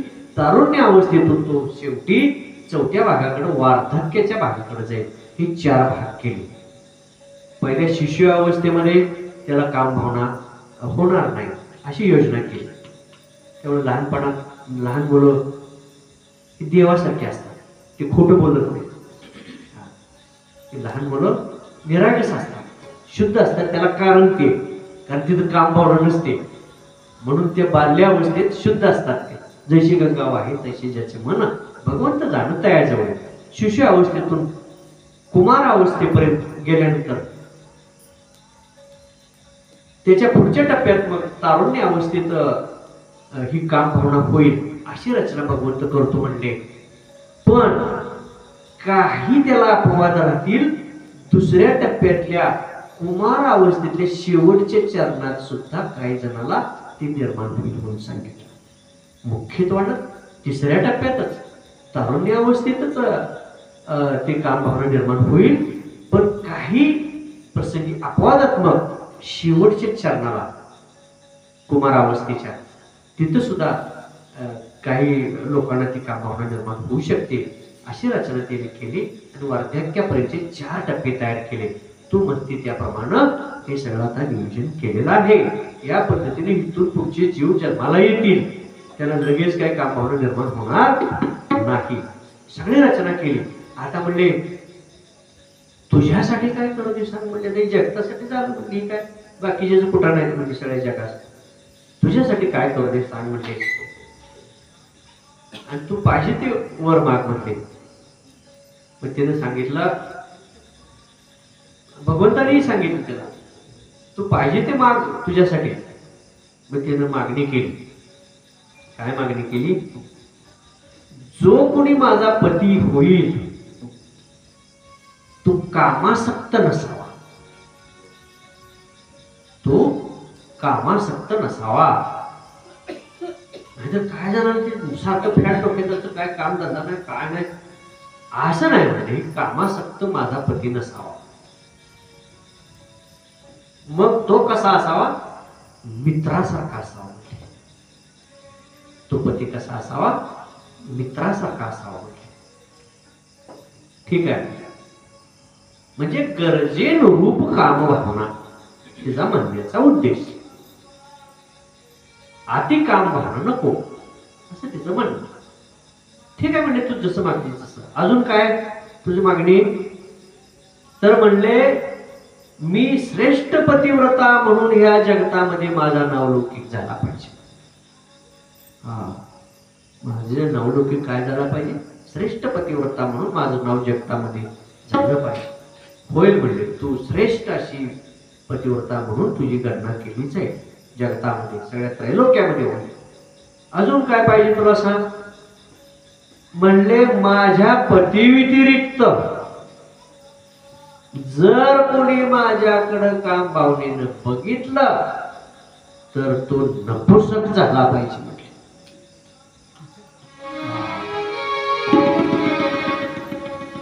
ठीक आहे म्हणले हा सुद्धा वर दिला काय हरकत नाही. तू जे मागेल ते वर तुला दे म्हणून सगळे वर भगवंताने सांगितले तू जे जे मागितले तू वर हे तुला मी वर प्रदान केलेले. काही चिंता करू नकोस. आणि पुढचं सुद्धा त्याने सांगितलेलं आहे भगवंताने की म्हणले हे सगळे वर तुला प्रदान मी करत आहे त्याबद्दल काही अडचण नाही. परंतु हे वर मिळाल्यानंतर तुझी प्रतिज्ञा तू आठव काय आहे. त्याच्या पुढं काय तू हितपर्यंतच्या टप्प्यावर आलीस पण तू काय प्रतिज्ञा केलेलीस? मी तपश्चर्याला जाणार, हे सगळं वर भगवंताकडून मागून घेणार आणि हे वर प्राप्त केल्यानंतर माझं शरीर मी अग्नी प्रवेश करून संपवणार. ही तू आठवण कर, म्हणजे तुझ्या प्रतिज्ञेची आठवण कर. आता तुला सगळे वर मी प्रदान केलेले आहे. आता तुझी प्रतिज्ञा पूर्ण करण्याची वेळ आलेली आहे. ही आठवण करून दिली, की तुला आठवण करून देतोय म्हणले, की तू बोललेलेस आणि त्या पद्धतीने तुला ते करावं लागणार आहे. पण ते कसं करायचं हे नीट ऐकून घे म्हटले. तिने विचार केला तर हिला काहीच कळत नाही. मग बोलण्याच्या विधीपासून सांगावं लागले, सगळं तपश्चर्याच्या विधीपासून सांगावं लागले. आता पुढचं सुद्धा तुला मी काय सांगतो ते नीट ऐकून घे म्हटले. स्वतः भगवंताने सांगितलं. मग ते ऐकू लागले. तू प्रतिज्ञा केल्याप्रमाणे अग्नीमध्ये प्रवेश करण्याचा तू प्रतिज्ञा केलेली आहेस, त्या पद्धतीने तुला ते कार्य करणं भाग आहे. तर तू आता काय कर, इथून जवळच असलेल्या ह्या चंद्रमुख पर्वतावरती ह्या परिसरामध्ये त्या ठिकाणी एक ऋषी मेधादिती म्हणून ऋषी आहेत. ते मेधादिनी हे जे ऋषी आहेत ते अनुष्ठान 12 वर्ष झालं त्यांचं अनुष्ठान चालू आहे. आणि तो यज्ञ 12 वर्ष झालं त्यांचं चालू आहे. आणि 12 वर्षांनी ते त्यांचा यज्ञ संपन्न होणार आहे. अजून काही दिवस महिने शिल्लक आहेत त्याचे. आणि तो अखंड यज्ञ 12 वर्ष चालू आहे. आपल्याही अनुष्ठान सेवेचे 12 वर्षाचे तपश्चर्याचे तपाचे आपण तो विधी केलेला आहे. 12 वर्षाचे अनुष्ठान तपपूर्तीचा. आणि तोही 12 वर्षाचा हा यज्ञ ऋषींचा चालू आहे. आणि मग तू काय कर, त्या यज्ञाच्या ठिकाणी जा, त्यांच्या आश्रमामध्ये जा. त्या आश्रमामध्ये जाऊन काय कर, तर त्या ठिकाणी ऋषी बसलेले आहेत तपश्चर्येसाठी. तू तुझ्या डोळ्यांनी निहाळून बघ, तुला कोणाबरोबर विवाह करायचा आहे हे तू ठरव. आणि तू मरताना त्यांचं स्मरण करून अग्नी प्रवेश कर, असं सांगितलेलं आहे. आणि मग तू पुढच्या जन्मामध्ये तू सांगितलेल्या सगळ्या गोष्टी तुला त्या घडणार आहेत म्हणून सांगितलेलं आहे. आणि हे सगळं सांगत असताना तो जो आश्रम आहे ऋषींचा तो ह्या चंद्रमुख पर्वताच्या ठिकाणी आहे. हे चंद्रमुख नाव का पडले ते सुद्धा त्या ठिकाणी सांगण्यात आलेलं आहे. के म्हटले, एक कथा प्रसंग सांगितलेला आहे, त्यांनी घटना प्रसंग सांगितलेला आहे भगवंतानी. दक्ष राजाला, प्रजापती दक्षाला खूप कन्या त्यांना झालेल्या होत्या. त्यातील बऱ्याचशा मुलींची लग्न त्यांनी जशी योग्य वाटेल त्या वराला देऊन त्या मुलींची लग्न केलेली होती. पण त्यातल्या 27 मुली एकट्या चंद्राला दिलेल्या होत्या. चंद्राला किती मुली दिल्या दक्षानं? 27 मुली एकट्या चंद्राला दिलेल्या होत्या. 36 मुलींची लग्न एकट्या चंद्राला. एवढ्या मुली एकट्या चंद्राला त्या दक्ष प्रजापतीने दिलेल्या होत्या. पण ते चंद्र काय करायचा, बाकीच्या 26 पत्नीकडे फार वेळ देत नव्हता. त्यांना साधं बारकं चिरकं सुद्धा बोलायला तयार नव्हता. पण त्यातली सगळ्यात आवडती रोहिणी, त्या रोहिणीला कायम बरोबर घेऊन फिरायचा. आणि ही गोष्ट त्या मुलींच्या बापाला वाईट वाटत होती. दक्ष राजाला ही गोष्ट वाईट वाटायली. म्हणला हिला एकटीलाच जास्त प्रेम करतोय म्हणला, बाकी याला बोलत सुद्धा नाही म्हणला. ह्याच्यासाठी ह्याला पोरी दिली ते का म्हणला. हा सगळ्याला बोलावं, सगळ्याचं काय विचारपूस करावं, काय नाही एकटी रोहिणीला घेऊन हा फिरतोय म्हटले. आणि त्यामुळं त्या दक्ष राजाला राग आला. सासऱ्याला काय वेळेला जावायचा राग येतो. काही सासऱ्यांचं चालत नाही म्हणून गप्प बसतात आणि ज्यांचं चालतंय ते आस्त चालवण्याचा प्रयत्न करतात. तसं ही दक्ष काय साधा नव्हता. त्याला राग आला चंद्राचा आणि त्यानं चंद्राला शाप दिला. जावयाला सुद्धा शाप दिला. म्हणायचं बरोबर. आता चंद्राला ती शाप ग्रासायला लागला. चंद्र अडचणीत आल्यानंतर सगळ्या सृष्टीचक्राला अडचणी येते. पुन्हा सगळे देव चिंतित पडले. आता म्हणजे काय करायचं, म्हणजे आता ह्याचा काय मार्ग काढायचा की चंद्राला दिलेला शाप संपवल्याशिवाय म्हणण्यात आपलं सृष्टीचक्र बंद पडेल म्हटले. आता ही शाप कसा दूर करायचा, कुणी करायचा, तेवढी ताकद नको का तो शाप संपवण्यासाठी. ते कोणातच ताकद नव्हती का, ते आपल्यासाठी कवा तरी एखादच करणारी येळभर खचून खाणारीच होती सगळी. अपार पडल्या पुण्याच्या राशी सगळे ते घडले आम्हा आधी करून काशे असे डोंगरच्या वेळी पुण्याचे साचले जातात. मग तिथं बोलेल ते शब्द खरे होतात. म्हणून ते सगळे अडचणीत होते. इतकं पुण्य कोणाकडे नव्हते की तो चंद्राला लागलेला शाप तो संपवत आहे. आणि मग हे सगळे देवदेवता मिळून त्यांनी विचार केला. संध्या ज्या ठिकाणी तपश्चर्याला बसलेली होती त्या ठिकाणी ती आलेली होती. एवढी जो खूप अनेक युगापासून ही तप चालू आहे. मग हिला सांगून आपण चंद्राचा शाप तेवढा दूर करावा. त्याच्यासाठी तिच्याकडे गेलेले होते सगळे विनंती करण्यासाठी.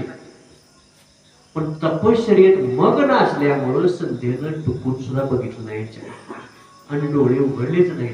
अखंड ध्यान धरले, ते मग्न होते. त्यामुळे त्यांचा काही इलाज चालला नाही. सगळे देव परत आले आणि विचार केला सगळ्या ऋषींनी.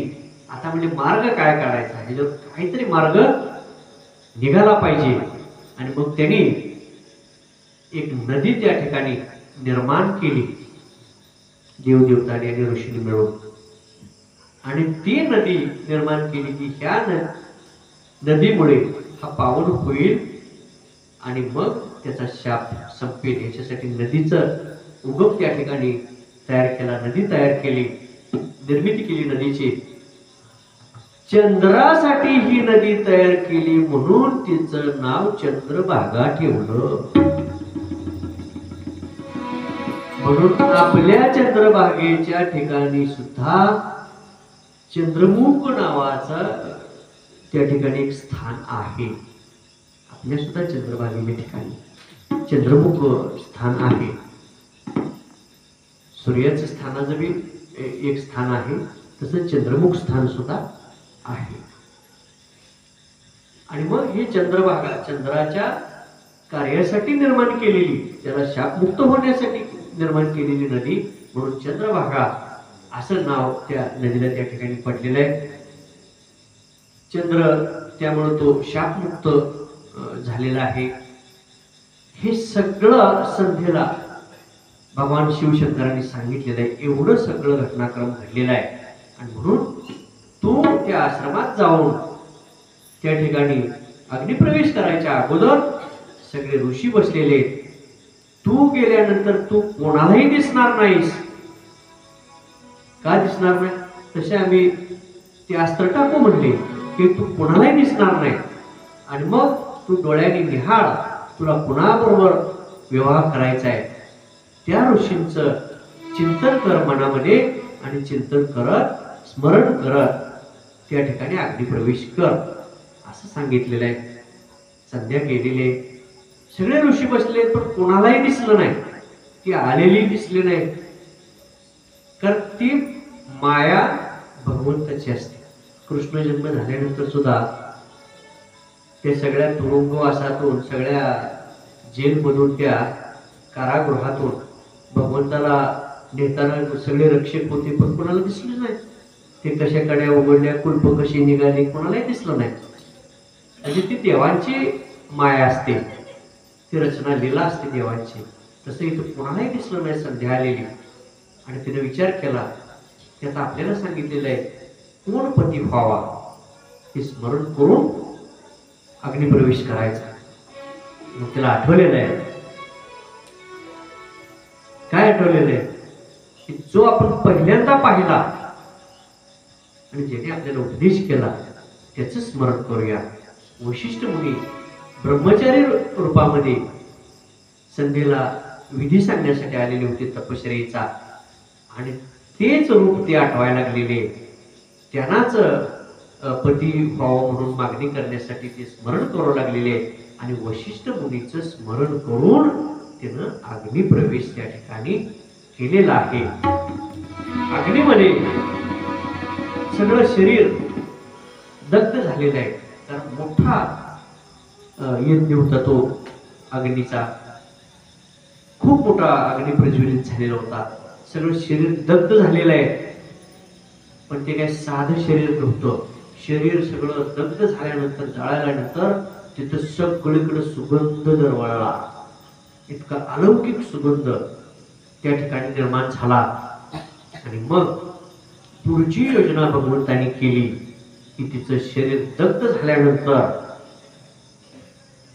कशामध्ये दग्ध झालं? अग्नीमध्ये. अग्नीला आदेश दिला भगवंतांनी की तू हिचं सूक्ष्म शरीर घेऊन जा. आता शरीर जळलं, तो कुठलं जळलं? हे वरचं धारण केलेलं शरीर जळलं. ह्याच्या आत एक सूक्ष्म शरीर असतं. सगळे डबल यंत्रणा, दोन कान, दोन डोळे, तसं हे बाहेर दिसणार स्थूल शरीर, हे कसलं शरीर? स्थूल. आणि आतमध्ये सूक्ष्म शरीर आहे, लहान आकाराचं छोटेसे. ते सूक्ष्म शरीर काय जळत नाही. हे वरचं शरीर स्थूल शरीर जळते, ते सूक्ष्म शरीर काय जळत नाही. अग्नीला सांगितलं ते सूक्ष्म शरीर घेऊन जा आणि सूर्यमंडळात जा आणि सूर्याजवळ दे आणि त्यांच्या रथात ठेव. अग्नी घेऊन गेलेला आहे तो सगळा भाग आणि सूर्याजवळ गेलेला आहे. हे स्थूल शरीराचा भाग घेऊन गेलेला आहे. सूर्यमंडळात जाऊन सूर्याच्या ताब्यात दिलेला आहे तो भाग. आणि सूर्याने आपल्या रथामध्ये, सूर्याचा रथ आहे, आपल्या रथामध्ये हा संध्येचा भाग त्यांनी ठेवलाय. पण सूर्यदेवाने काय केलेलं आहे ह्या भागाचं? त्यांनी पुन्हा दोन भाग केले. त्या एका भागाची संध्येच्या दोन भाग केले, दोन भागात रूपांतर केलं. त्याचे दोन पिंड कसे करतात तसे दोन भाग केले या शरीराचे, सूक्ष्म शरीराचे. आणि ते दोन भाग म्हणजे काय झाले? एक वरचा भाग आणि एक खालचा भाग. त्या सूक्ष्म शरीराचा वरचा भाग आणि दुसरा सूक्ष्म शरीराच्या खालचा भाग, असे दोन भाग केले त्या शरीराचे. वरचा भागाला त्यांनी नाव दिलं प्रातः स्नान आणि खालच्या भागाला नाव दिलेलं आहे संध्या स्नान. दोन भाग केले, प्रातः स्नान आणि संध्या स्नान.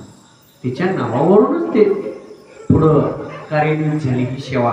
त्या स्नानाला संध्येचं नाव दिलं. आणि ही प्रातः स्नान जे आहे ते देवांना प्रसन्न करण्यासाठी प्रातः स्नान केलं जातं. आणि संध्या स्नान केल्यामुळे पितर संतुष्ट होतात.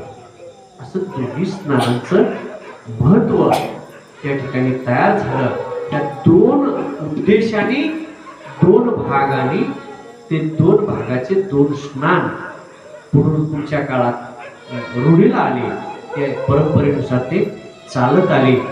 आणि मग हे सगळं होत असताना शरीर त्या ठिकाणी दग्ध होऊन संपलेलं आहे. आणि पुन्हा संध्या त्याच ठिकाणी जन्माला आलेले त्या अग्नीमधून एक दिव्य कन्या प्रगट झालेली आहे. आणि ती दिव्य कन्या प्रगट होऊन त्या अग्नीच्या बाहेर आलेले. आणि ज्या ऋषींनी 12 वर्ष यज्ञ केलेला होता त्या ऋषींनी मनोमन आनंद व्यक्त केलेला आहे की यज्ञ देवानीच आपल्याला हे 12 वर्षे जो हा यज्ञ संपन्न झाला त्या निमित्त हा प्रसाद यज्ञदेवानीच आपल्याला दिलेला आहे. आणि म्हणून त्या कन्येला तिने आपली स्वतःची कन्या मानली आणि मेधा दिदीची ती कन्या म्हणून त्या ठिकाणी तिचं नामकरण करण्यात आलं. पहिल्यांदा स्नान घातलं, पहिल्यांदा आंघोळ घातली जाते, स्नान घातलेलं आहे आणि त्यानंतर तिचं नामकरण विधी संपन्न झालेलं आहे. तिचं नाव ठेवलेलं आहे अरुंधती, असं तिचं नाव पुन्हा ठेवण्यात आलेलं आहे. आणि याच अरुंधती बरोबर पुढे नंतर वशिष्ठ मुनी बरोबर लग्न सोहळा नंतर संपन्न झालेलं आहे. ती लहानाची मोठी झालेली आहे, सगळं झालेलं आहे. आणि उपवर झाल्यानंतर पुन्हा भगवंतानी ब्रह्म विष्णू महेशांना पाठवलेलं आहे ऋषींकडं हे सगळ्या गोष्टी समजावून सांगण्यासाठी की ही अग्निप्रवेश करताना हिनं मनामध्ये स्मरण केलेलं आहे वशिष्ठ मुनींचं. त्यामुळं हिला त्यांना हे कन्यादान करावं आणि वशिष्ठ मुनीबरोबर हिचं लग्न लावून द्यावं, त्यांचा विवाह करावा, याच्यासाठी सगळे देव त्या ठिकाणी आले आणि त्या मेधानिधी ऋषींना त्यांनी समजावून सांगितलेलं आहे. आणि मग त्यांनी ती विनंती मान्य करून तो विवाह वशिष्ठ मुनी बरोबर या अरुंधतीचा विवाह संपन्न झालेला आहे. अशा प्रकारचं हे संधीचं जे चरित्र आहे ते सगळ्या जगताला पावन करणारं असं चरित्र आहे. आणि हे चरित्र ऐकून यातील बोध घेऊन जर अनुसरण केलं तर काय प्राप्त होणार नाही अशी गोष्ट नाही. काय प्राप्त होणार नाही अशी गोष्ट नाही.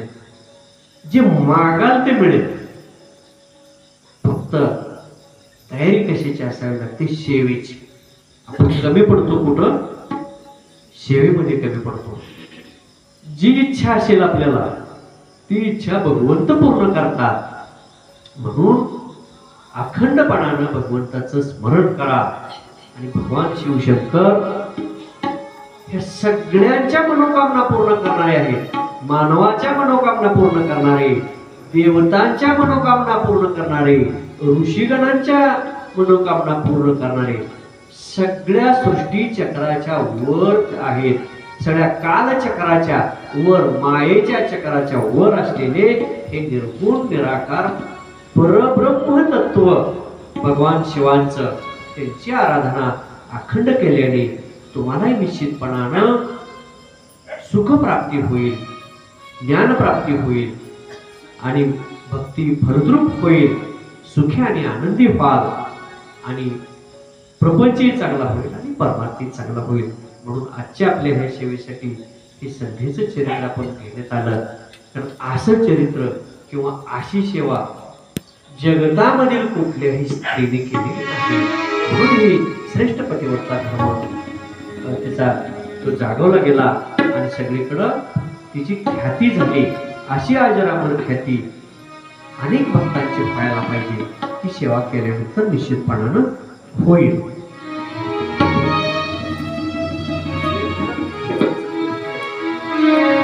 एक पद शेवटचं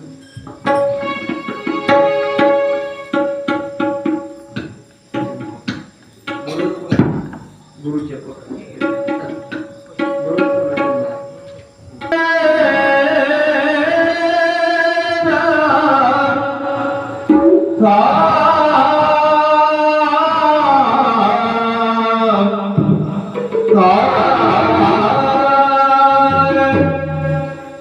नाव तुझं घेऊन पडली कोरडवाना, नाव तुझं घेऊन पडली कोरडवाना, कोरडवाना मरून पुन्हा जन्म घ्यावा,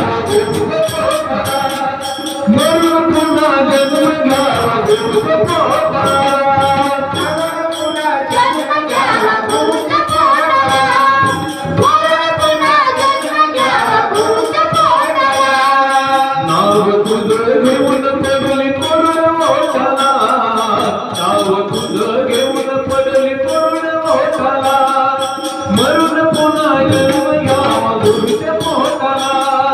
मरून पुन्हा जन्म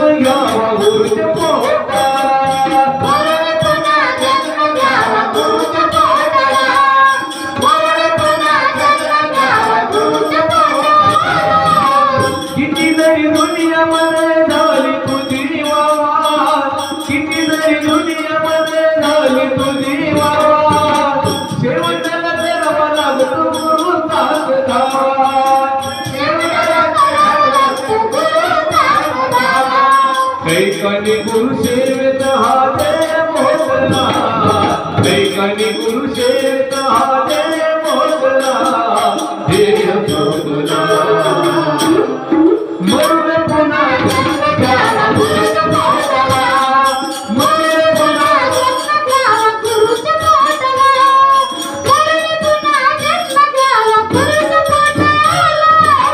रुजू होणार नाही केलेले ते पुण्य, रुजू होणार नाही केलेले ते पुण्य, गुरुशिवाय जीवन सार शून्य, गुरुशिवाय जीवन सार शून्य. नाही रे किंमत तुझ्या ताटमाटाला, ताटमाटाला. मरून पुन्हा जन्म घ्यावा गुरुच्या पोटाला, मरून पुन्हा जन्म घ्यावा गुरुच्या पोटाला. मरुन पुन्हा जन्म घ्यावा गुरुच्या पोटाला, मरुन पुन्हा जन्म घ्यावा गुरुच्या पोटाला. गुरुच्या पोटाला, गुरुच्या पोटाला.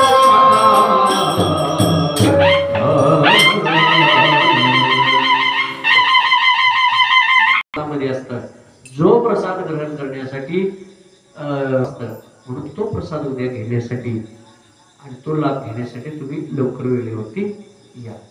आजच्या या कथेचे आरतीचं यजमान लिंगेवम आपले अखंड सेवा करणारे एकनिष्ठ, त्यांना आजचा आरतीचा मान आहे.